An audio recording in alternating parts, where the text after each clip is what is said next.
magawa po na at natapos na itong Infanta Marikina Road, makatutulong po ito ng malaki sa agrikultura, fisheries, tourism, and economic enterprise. Malaki ang potensyal at kontribusyon ng lalawigan ng Quezon sa agrikultura ng bansa.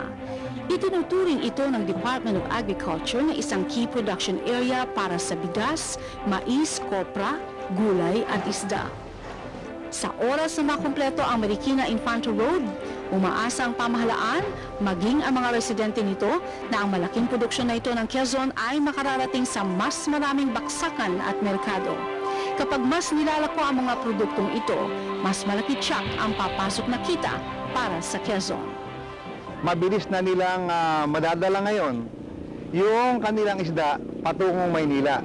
Dati ay 3 hours and a half yung biyahe. Pag natapos ito, 1 hour and 20 minutes, nasa Manila na tayo. So, malaking tulong ito para sa Infanta, Real, Nakar, Polillo, Bordeos, Patanongan, Humalig, at Panakulan.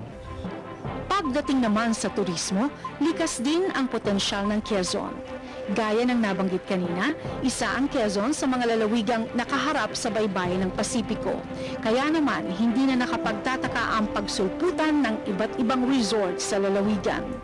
Dito sa Real ay meron tayong 12 beach resort. Sa Infanta ay meron tayong 15. At doon naman sa General Nakar ay meron tayong 5 beach resort.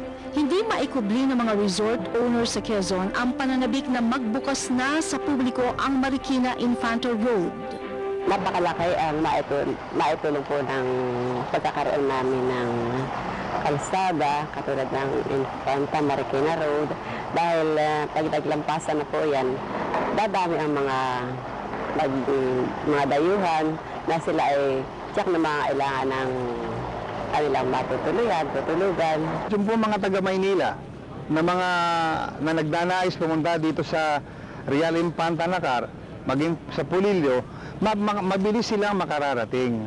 At imbis na sila pumunta pa doon sa malalayong lugar, yung mga naghahanap ng mga beach resort, dito na sila pupunta sa Real Infanta General Nakar sapagkat napakaganda ng ating beach resort dito. Sa oras umano na makumpleto ang Marikina Infanta Road Project, may isa sa katuparan na rin ng pamahalaang lokal ang ilang high-impact projects ito tulad ng pagtatatag ng container port service gaya ng iniaalok ng mga pamursong daungan sa Metro Manila at Subic. Ang pananaw ko ay magkaroon ng international container port sa Pacific side sapagkat sa kasalukuyan, walang international container port sa Pacific side. Sa kasalukuyan, ang barko ng Amerika, Australia, Canada, Japan at Korea ay naglalakbay pa papunta ng Taiwan. Pagkatapos pupunta ng Hong Kong. Pagkatapos saka lamang sila makakapunta ng Subic at Manila International Container Port. Ang Subic at ang Manila International Container Port ay nasa China Sea.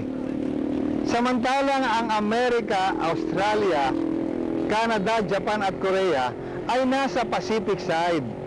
So, makatitipid ng 3 araw na paglalakbay ang barko ng Amerika, Australia, Canada, Japan at Korea kung dito sila dadaong sa General Nakar sa Pacific side.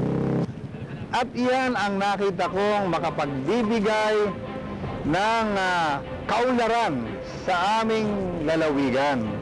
Bukod sa kita para sa lalawigan, malaki rin umano ang maiaambag ng mga proyektong nakalinya sa pagbibigay ng alternatibong kabuhayan at trabaho para sa mga mamamayan ng lalawigan. Ako po nagpapasalamat sa ating Pangulong Gloria Macapagal Arroyo na nabigyan po ng pagkakataon ang lalawigan ng Quezon. Napakalaking bagay po, Madam President, ang inyo pong ibinigay na pondo para sa Infanta Marikina Road. Ang Infanta Marikina Road po, Madam President, ay susi sa pagunlad ng lalawigan ng Quezon. At dito po po nagtatapos ang ating makulay na pagbabiyahe at pagtunghay sa kabuuan ng Marikina Infanta Road Project.